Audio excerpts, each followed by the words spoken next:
بسم الله الرحمن الرحيم.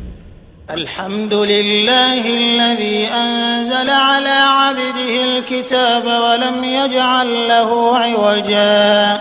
قيما لينذر بأسا شديدا من لدنه ويبشر المؤمنين الذين يعملون الصالحات أن لهم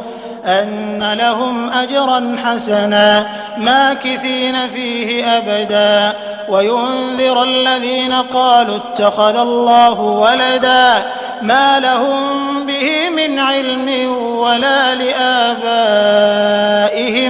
كبرت كلمة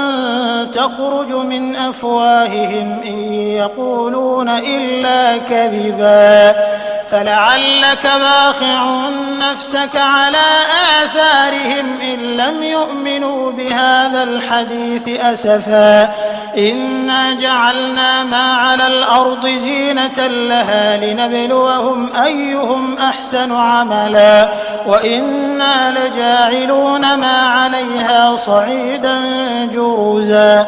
أم حسبت أن أصحاب الكهف والرقيم كانوا من آياتنا عجبا إذ أوى الفتية إلى الكهف فقالوا ربنا آتنا من لدنك رحمة وهيئ لنا من أمرنا رشدا فضربنا على آذانهم في الكهف سنين عددا ثم بعثناهم لنعلم أي الحزبين أحصى لما لبثوا أمدا نحن نقص عليك نبأهم بالحق إنهم فتية آمنوا بربهم وزدناهم هدى وربطنا على قلوبهم إذ قاموا فقالوا ربنا رب السماوات والأرض لن ندعو من دونه إلها لقد قلنا إذا شططا هؤلاء قومنا اتخذوا من دونه آلهة لولا يأتون عليهم بسلطان بين فمن أظلم ممن افترى على الله كذبا وإذ اعتزلتموهم وما يعبدون إلا الله فأووا إلى الكهف ينشر لكم ربكم من رحمته ويهيئ لكم من أمركم مرفقا وترى الشمس إذا طلعت تزاور عن كهفهم ذات اليمين وإذا غربت تقرضهم ذات الشمال وهم في فجوة منه ذلك من آيات الله من يهد الله فهو المهتد ومن يضلل فلن تجد له وليا مرشدا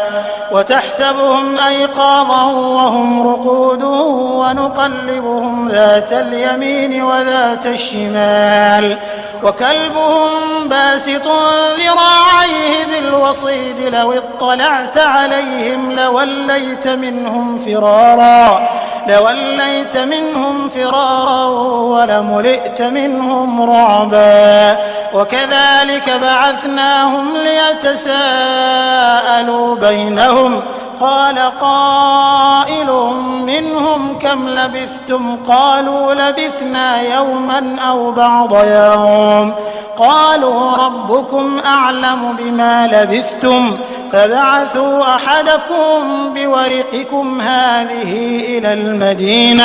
فلينظر أيها أزكى طعاما فليأتكم برزق منه وليتلطف ولا يشعرن بكم أحدا إنهم إن يظهروا عليكم يرجموكم أو يعيدوكم في ملتهم ولن تفلحوا إذا أبدا وكذلك أعثرنا عليهم ليعلموا أن وعد الله حق وأن الساعة لا ريب فيها إذ يتنازعون بينهم أمرهم فقالوا ابنوا عليهم بنيانا ربهم أعلم بهم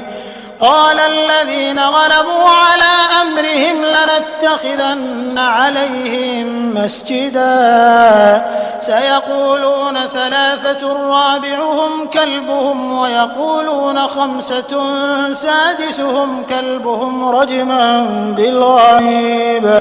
ويقولون 7 وثامنهم كلبهم قل ربي أعلم بعدتهم ما يعلمهم إلا قليل فلا تمار فيهم إلا مراء ظاهرا ولا تستفت فيهم منهم أحدا ولا تقولن لشيء إني فاعل ذلك غدا إلا أن يشاء الله واذكر ربك إذا نسيت وقل عسى أن يهديني ربي لأقرب من هذا رشدا ولبثوا في كهفهم 300 سنين وازدادوا 9 قل الله أعلم بما لبثوا له غيب السماوات والأرض أبصر به وأسمع ما لهم من دونه من ولي ولا يشرك في حكمه أحدا واتل ما أوحي إليك من كتاب ربك لا مبدل لكلماته ولن تجد من دونه ملتحدا واصبر نفسك مع الذين يدعون ربهم بالغداة والعشي يريدون وجهه ولا تعد عيناك عنهم تريد زينة الحياة الدنيا ولا تطع من أغفلنا قلبه عن ذكرنا واتبع هواه وكان أمره فرطا وقل الحق من ربكم فمن شاء فليؤمن ومن شاء فليكفر إنا أعتدنا للظالمين نارا أحاط بهم سرادقها وإن يستغيثوا يغاثوا بماء كالمهل يشوي الوجوه بئس الشراب وساءت مرتفقا إن الذين آمنوا وعملوا الصالحات إنا لا نضيع أجر من أحسن عملا أولئك لهم جنات عدن تجري من تحتهم الأنهار يحلون فيها من أساور من ذهب ويلبسون ثيابا خضرا من سندس واستبرق متكئين فيها على الأرائك نعم الثواب وحسنت مرتفقا واضرب لهم مثل الرجلين جعلنا لأحدهما جنتين من أعناب وحففناهما بنخل وجعلنا بينهما زرعا كلتا الجنتين آتت أكلها ولم تظلم منه شيئا وفجرنا خلالهما نهرا وكان له ثمر فقال لصاحبه وهو يحاوره أنا أكثر منك مالا وأعز نفرا ودخل جنته وهو ظالم لنفسه قال ما أظن أن تبيد هذه أبدا وما أظن الساعة قائمة ولئن رددت إلى ربي لأجدن خيرا منها منقلبا قال له صاحبه وهو يحاوره أكفرت بالذي خلقك من تراب ثم من نطفة ثم سواك رجلا لكن هو الله ربي ولا أشرك بربي أحدا ولولا إذ دخلت جنتك قلت ما شاء الله لا قوة إلا بالله إن ترني أقل منك مالا وولدا فعسى ربي أن يؤتيني خيرا من جنتك ويرسل عليها حسبانا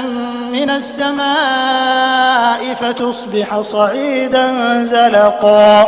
أو يصبح ماؤها غورا فلن تستطيع له طلبا وأحيط بثمره فأصبح يقلب كفيه على ما أنفق فيها وهي خاوية على عروشها ويقول يا ليتني لم أشرك بربي أحدا ولم تكن له فئة ينصرونه من دون الله وما كان منتصرا هنالك الولاية لله الحق هو خير ثوابا وخير عقبا واضرب لهم مثل الحياة الدنيا كماء إن أنزلناه من السماء فاختلط به نبات الأرض فأصبح هشيما تذروه الرياح وكان الله على كل شيء مقتدرا المال والبنون زينة الحياة الدنيا والباقيات الصالحات خير عند ربك ثوابا وخير أملا ويوم نسير الجبال وترى الأرض بارزة وحشرناهم فلم نغادر منهم أحدا وعرضوا على ربك صفا لقد جئتمونا كما خلقناكم أول مرة بل زعمتم أن لن نجعل لكم موعدا ووضع الكتاب فترى المجرمين مشفقين مما فيه ويقولون يا ويلتنا ما لهذا الكتاب لا يغادر صغيرة ولا كبيرة إلا أحصاها ووجدوا ما عملوا حاضرا ولا يظلم ربك أحدا وإذ قلنا للملائكة اسجدوا لآدم فسجدوا إلا إبليس كان من الجن ففسق عن أمر ربه أفتتخذونه وذريته أولياء من دوني وهم لكم عدو بئس للظالمين بدلا ما أشهدتهم خلق السماوات والأرض ولا خلق أنفسهم وما كنت متخذ المضلين عضدا ويوم يقول نادوا شركائي الذين زعمتم فدعوهم فلم يستجيبوا لهم وجعلنا بينهم موبقا ورأى المجرمون النار فظنوا أنهم مواقعوها ولم يجدوا عنها مصرفا ولقد صرفنا في هذا القرآن للناس من كل مثل وكان الإنسان أكثر شيء جدلا وما منع الناس أن يؤمنوا إذ جاءهم الهدى ويستغفروا ربهم إلا أن تأتيهم سنة الأولين أو يأتيهم العذاب قبلا وما نرسل المرسلين إلا مبشرين ومنذرين ويجادل الذين كفروا بالباطل ليدحضوا به الحق واتخذوا آياتي وما أنذروا هزوا ومن أظلم ممن ذكر بآيات ربه فأعرض عنها ونسي ما قدمت يداه إنا جعلنا على قلوبهم أكنة أن يفقهوه وفي آذانهم وقرا وإن تدعهم إلى الهدى فلن يهتدوا إذا أبدا وربك الغفور ذو الرحمة وربك الغفور ذو الرحمة لو يؤاخذهم بما كسبوا لعجل لهم العذاب بل لهم موعد لن يجدوا من دونه موئلا وتلك القرى أهلكناهم لما ظلموا وجعلنا لمهلكهم موعدا وإذ قال موسى لفتاه لا أبرح حتى أبلغ مجمع البحرين أو أمضي حقبا فلما بلغا مجمع بينهما نسيا حوتهما فاتخذ سبيله في البحر سربا فلما جاوزا قال لفتاه آتنا غداءنا لقد لقينا من سفرنا هذا نصبا قال أرأيت إذ أوينا إلى الصخرة فإني نسيت الحوت وما أنسانيه إلا الشيطان أن أذكره واتخذ سبيله في البحر عجبا قال ذلك ما كنا نبغ فارتدا على آثارهما قصصا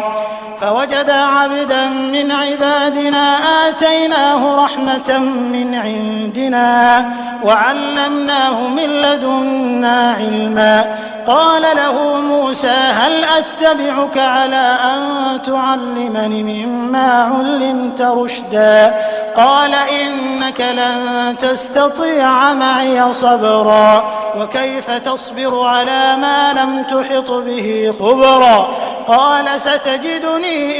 إن شاء الله صابرا ولا أعصي لك أمرا قال فإن اتبعتني فلا تسألني عن شيء حتى أحدث لك منه ذكرا فانطلقا حتى إذا ركبا في السفينة خرقها قال أخرقتها لتغرق أهلها لقد جئت شيئا إمرا قال ألم أقل إنك لن تستطيع معي صبرا قال لا تؤاخذني بما نسيت ولا ترهقني من أمري عسرا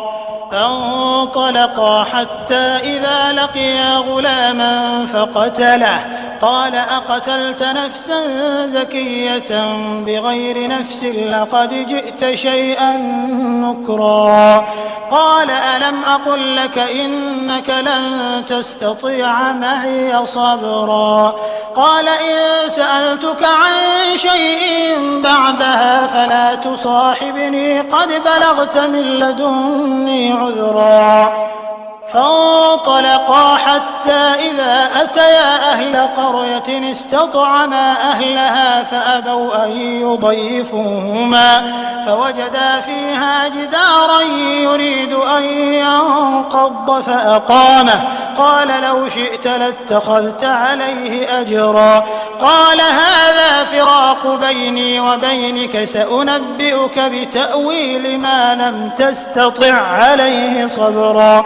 أما السفينة فكانت لمساكين يعملون في البحر فأردت أن أعيبها وكان وراءهم ملك يأخذ كل سفينة غصبا وأما الغلام فكان أبواه مؤمنين فخشينا أن يرهقهما طغيانا وكفرا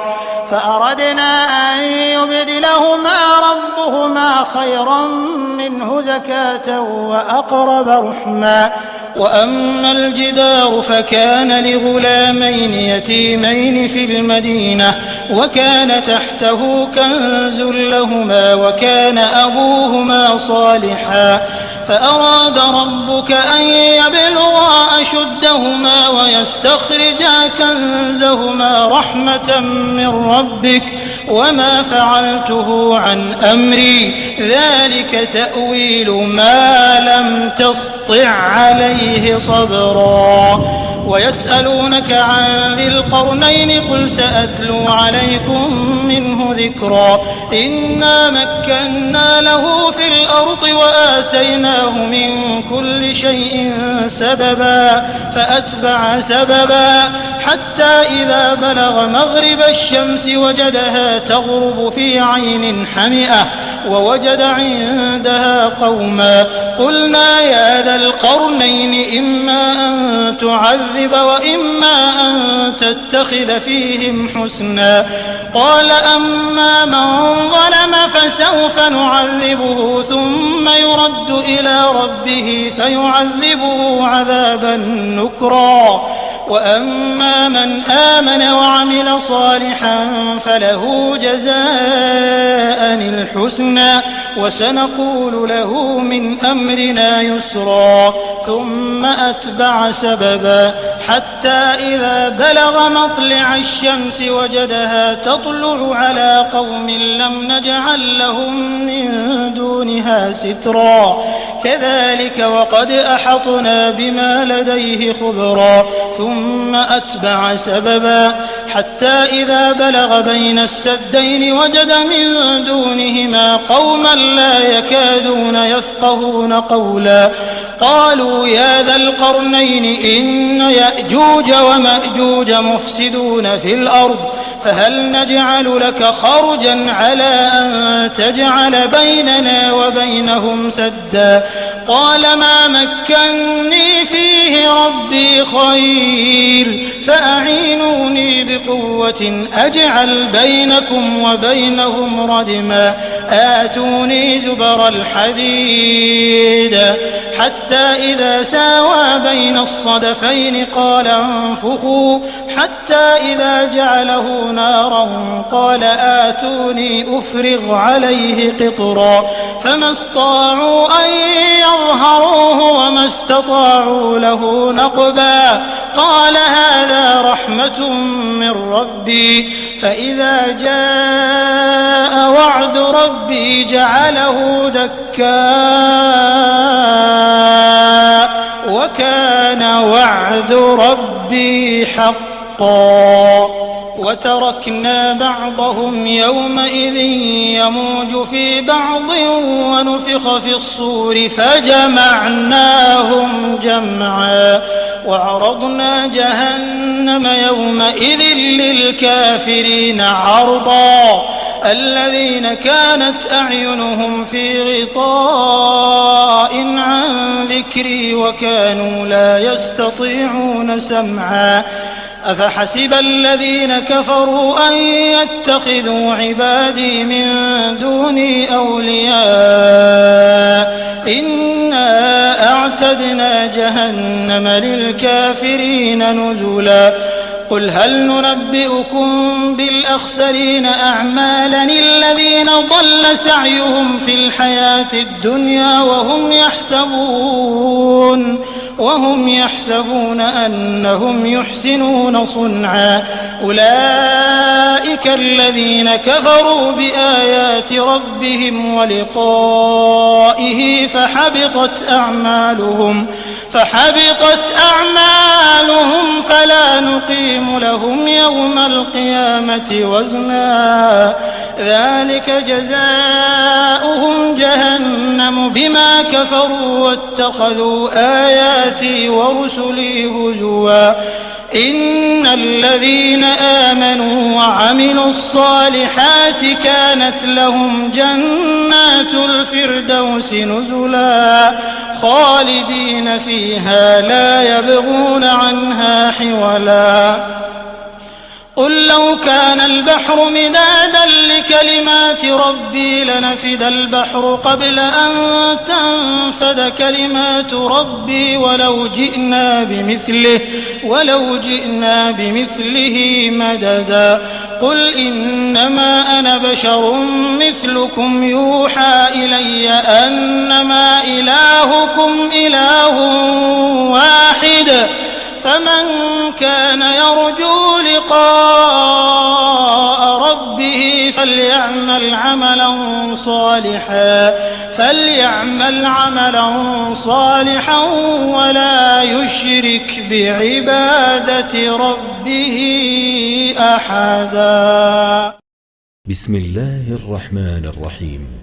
الحمد لله الذي أنزل على عبده الكتاب ولم يجعل له عوجا قيما لينذر بأسا شديدا من لدنه ويبشر المؤمنين الذين يعملون الصالحات أن لهم أجرا حسنا ماكثين فيه أبدا وينذر الذين قالوا اتخذ الله ولدا ما لهم به من علم ولا لآبائهم كبرت كلمة تخرج من أفواههم إن يقولون إلا كذبا فلعلك باخع نفسك على آثارهم إن لم يؤمنوا بهذا الحديث أسفا إنا جعلنا ما على الأرض زينة لها لنبلوهم أيهم أحسن عملا وإنا لجاعلون ما عليها صعيدا جرزا أم حسبت أن أصحاب الكهف والرقيم كانوا من آياتنا عجبا إذ أوى الفتية إلى الكهف فقالوا ربنا آتنا من لدنك رحمة وهيئ لنا من أمرنا رشدا فضربنا على آذانهم في الكهف سنين عددا ثم بعثناهم لنعلم أي الحزبين أحصى لما لبثوا أمدا نحن نقص عليك نبأهم بالحق إنهم فتية آمنوا بربهم وزدناهم هدى وربطنا على قلوبهم إذ قاموا فقالوا ربنا رب السماوات والأرض لن ندعو من دونه إلها لقد قلنا إذا شططا هؤلاء قومنا اتخذوا من دونه آلهة لولا يأتون عليهم بسلطان بين فمن أظلم ممن افترى على الله كذبا وإذ اعتزلتموهم وما يعبدون إلا الله فأووا إلى الكهف ينشر لكم ربكم من رحمته ويهيئ لكم من أمركم مرفقا وترى الشمس إذا طلعت تزاور عن كهفهم ذات اليمين وإذا غربت تقرضهم ذات الشمال وهم في فجوة منه ذلك من آيات الله من يهد الله فهو المهتد ومن يضلل فلن تجد له وليا مرشدا وتحسبهم أيقاظا وهم رقود ونقلبهم ذات اليمين وذات الشمال وكلبهم باسط ذراعيه بالوصيد لو اطلعت عليهم لوليت منهم فرارا ولملئت منهم رعبا وكذلك بعثناهم ليتساءلوا بينهم قال قائل منهم كم لبثتم قالوا لبثنا يوما أو بعض يوم قالوا ربكم أعلم بما لبثتم فابعثوا أحدكم بورقكم هذه إلى المدينة فلينظر أيها أزكى طعاما فليأتكم برزق منه وليتلطف ولا يشعرن بكم أحدا إنهم إن يظهروا عليكم يرجموكم أو يعيدوكم في ملتهم ولن تفلحوا إذا أبدا وكذلك أعثرنا عليهم ليعلموا أن وعد الله حق وأن الساعة لا ريب فيها إذ يتنازعون بينهم أمرهم فقالوا ابنوا عليهم بنيانا ربهم أعلم بهم قال الذين غلبوا على أمرهم لنتخذن عليهم مسجدا سيقولون ثلاثة رابعهم كلبهم ويقولون خمسة سادسهم كلبهم رجما بالغيب ويقولون سبعة وثامنهم كلبهم قل ربي أعلم بعدتهم ما يعلمهم إلا قليل فلا تمار فيهم إلا مراء ظاهرا ولا تستفت فيهم منهم أحدا ولا تقولن لشيء إني فاعل ذلك غدا إلا أن يشاء الله واذكر ربك إذا نسيت وقل عسى أن يهديني ربي لأقرب من هذا رشدا ولبثوا في كهفهم 300 سنين وازدادوا 9 قل الله أعلم بما لبثوا له غيب السماوات والأرض أبصر به وأسمع ما لهم من دونه من ولي ولا يشرك في حكمه أحدا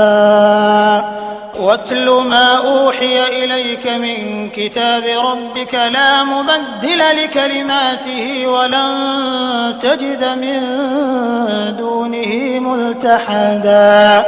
واصبر نفسك مع الذين يدعون ربهم بالغداة والعشي يريدون وجهه ولا تعد عيناك عنهم تريد زينة الحياة الدنيا ولا تطع من أغفلنا قلبه عن ذكرنا واتبع هواه وكان أمره فرطا وقل الحق من ربكم فمن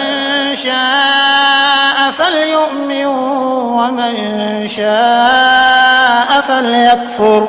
إنا أعتدنا للظالمين نارا أحاط بهم سرادقها وإن يستغيثوا يغاثوا بماء كالمهل يشوي الوجوه بئس الشراب وساءت مرتفقا إن الذين آمنوا وعملوا الصالحات إنا لا نضيع أجر من أحسن عملا أولئك لهم جنات عدن تجري من تحتهم الأنهار يحلون فيها من أساور من ذهب ويلبسون ثيابا خضرا من سندس واستبرق متكئين فيها على الأرائك نعم الثواب وحسنت مرتفقا واضرب لهم مثل الرجلين جعلنا لأحدهما جنتين من أعناب وحففناهما بنخل وجعلنا بينهما زرعا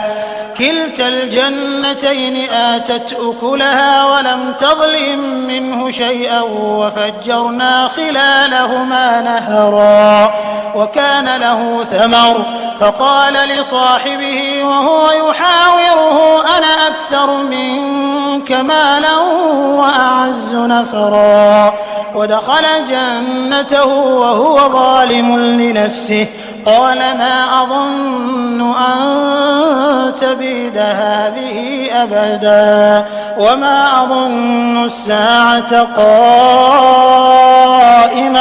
ولئن رددت إلى ربي لأجدن خيرا منها منقلبا قال له صاحبه وهو يحاوره أكفرت بالذي خلقك من تراب ثم ثم من نطفة ثم سواك رجلا لكن هو الله ربي ولا أشرك بربي أحدا ولولا إذ دخلت جنتك قلت ما شاء الله لا قوة إلا بالله إن ترني أنا أقل منك مالا وولدا فعسى ربي أن يؤتيني خيرا من جنتك ويرسل عليها حسبانا من السماء فتصبح صعيدا زلقا أو يصبح ماؤها غورا فلن تستطيع له طلبا وأحيط بثمره فأصبح يقلب كفيه على ما أنفق فيها وهي خاوية على عروشها ويقول يا ليتني لم أشرك بربي أحدا ولم تكن له فئة ينصرونه من دون الله وما كان منتصرا هنالك الولاية لله الحق هو خير ثوابا وخير عقبا واضرب لهم مثل الحياة الدنيا كماء إن أنزلناه من السماء فاختلط به نبات الأرض فأصبح هشيما تذروه الرياح وكان الله على كل شيء مقتدرا المال والبنون زينة الحياة الدنيا والباقيات الصالحات خير عند ربك ثوابا وخير أملا ويوم نسير الجبال وترى الأرض بارزة وحشرناهم فلم نغادر منهم أحدا وعرضوا على ربك صفا لقد جئتمونا كما خلقناكم أول مرة بل زعمتم أن لن نجعل لكم موعدا ووضع الكتاب فترى المجرمين مشفقين مما فيه ويقولون يا ويلتنا ما لهذا الكتاب لا يغادر صغيرة ولا كبيرة إلا أحصاها ووجدوا ما عملوا حاضرا ولا يظلم ربك أحدا وإذ قلنا للملائكة اسجدوا لآدم فسجدوا إلا إبليس كان من الجن ففسق عن أمر ربه أفتتخذونه وذريته أولياء من دوني وهم لكم عدو بئس للظالمين بدلا ما أشهدتهم خلق السماوات والأرض ولا خلق أنفسهم وما كنت متخذ المضلين عضدا ويوم يقول نادوا شركائي الذين زعمتم فدعوهم فلم يستجيبوا لهم وجعلنا بينهم موبقا ورأى المجرمون النار فظنوا أنهم مواقعوها ولم يجدوا عنها مصرفا ولقد صرفنا في هذا القرآن للناس من كل مثل وكان الإنسان أكثر شيء جدلا وما منع الناس أن يؤمنوا إذ جاءهم الهدى ويستغفروا ربهم إلا أن تأتيهم سنة الأولين أو يأتيهم العذاب قبلا وما نرسل المرسلين إلا مبشرين ومنذرين ويجادل الذين كفروا بالباطل ليدحضوا به الحق واتخذوا آياتي وما أنذروا هزوا ومن أظلم ممن ذكر بآيات ربه فأعرض عنها ونسي ما قدمت يداه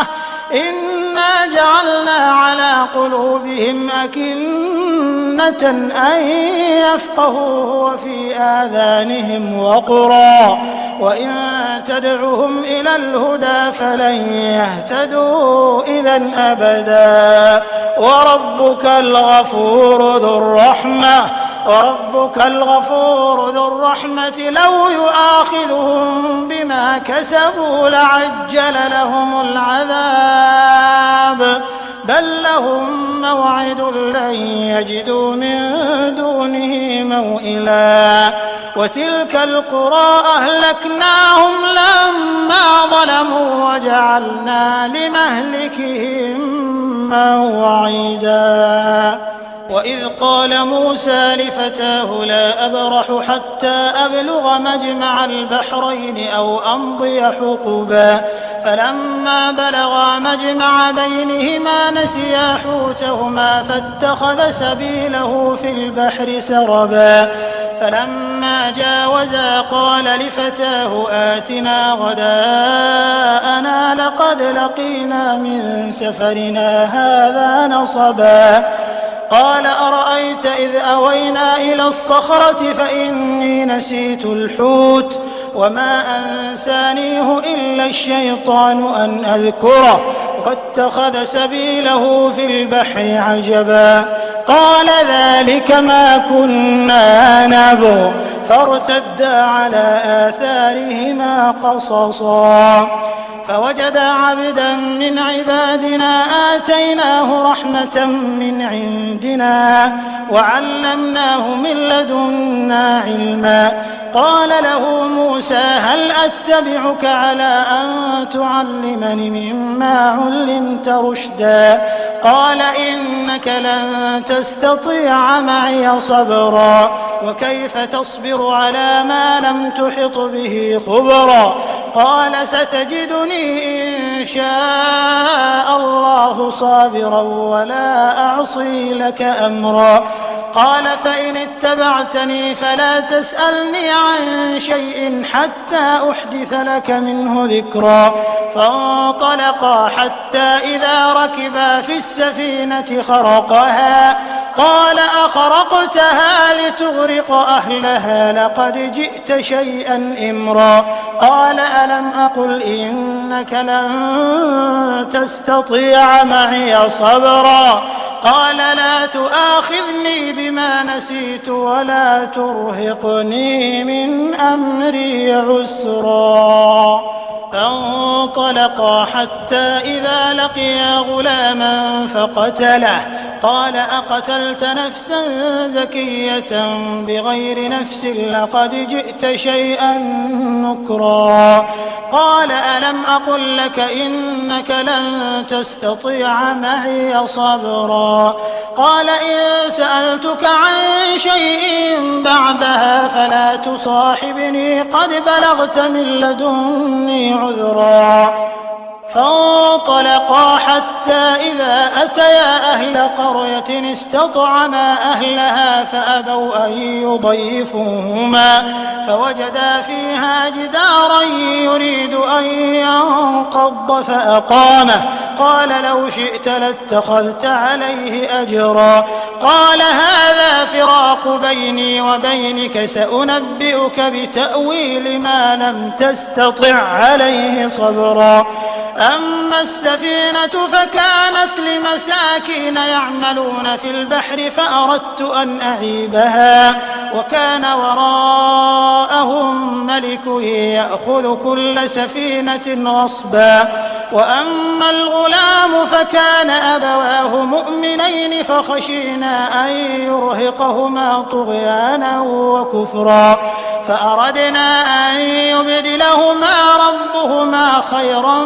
منه زكاة وأقرب رحما وأما الجدار فكان لغلامين يتيمين في المدينة وكان تحته كنز لهما وكان أبوهما صالحا فأراد ربك أن يبلغا أشدهما ويستخرجا كنزهما رحمة من ربك وما فعلته عن أمري ذلك تأويل ما لم تسطع عليه صبرا ويسألونك عن ذي القرنين قل سأتلو عليكم منه ذكرا إنا مكنا له في الأرض وآتيناه من كل شيء سببا فأتبع سببا حتى إذا بلغ مغرب الشمس وجدها تغرب في عين حمئة ووجد عندها قوما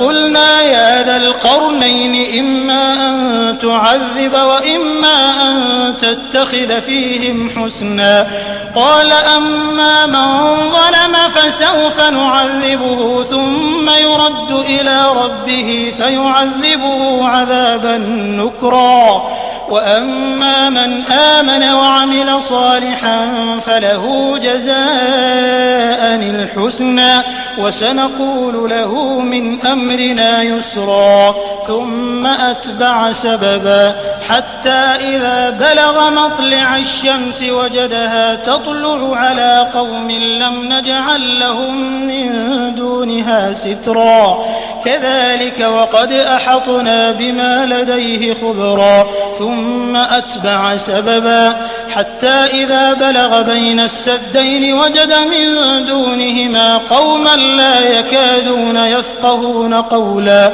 قالوا يا ذا القرنين إن يأجوج ومأجوج مفسدون في الأرض فهل نجعل لك خرجا على أن تجعل بيننا وبينهم سدا قال ما مكني فيه ربي خير فأعينوني بقوة أجعل بينكم وبينهم ردما آتوني زبر الحديد